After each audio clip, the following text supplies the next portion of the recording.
Satu unit mobil truk pengangkut semen terbalik di Pegunungan Panorama Hatta, Aceh Selatan.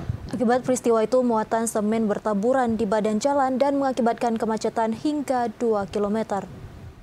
Truk pengangkut semen yang dikendarai oleh Jaya Saputra Rumah Horbo 50 tahun mengalami kecelakaan tunggal di Jalan Lintas Nasional di Pegunungan Panorama Hatta, Desa Pancupian, Aceh Selatan. Akibatnya, sejumlah muatan semen bertaburan di badan jalan sehingga membuat kemacetan hingga 2 km. Insiden tersebut terjadi akibat truk mengalami remblong sehingga supir membanting setir ke kanan yang mengakibatkan mobil hilang kendali sehingga mobil terbalik dan menutupi badan jalan.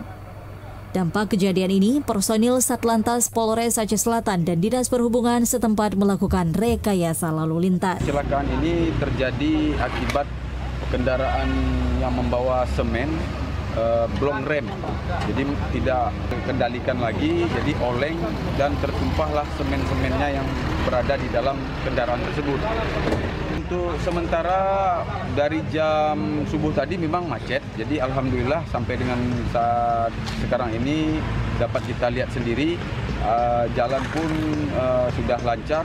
Kita pun dibantu oleh para Disub, TNI, Polri yang berada di Aceh Selatan.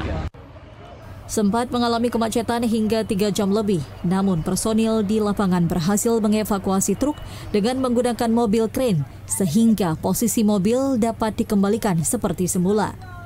Arus lalu lintas di jalan nasional ini sudah kembali normal dan sudah dapat dilalui kendaraan baik roda 2 maupun roda 4.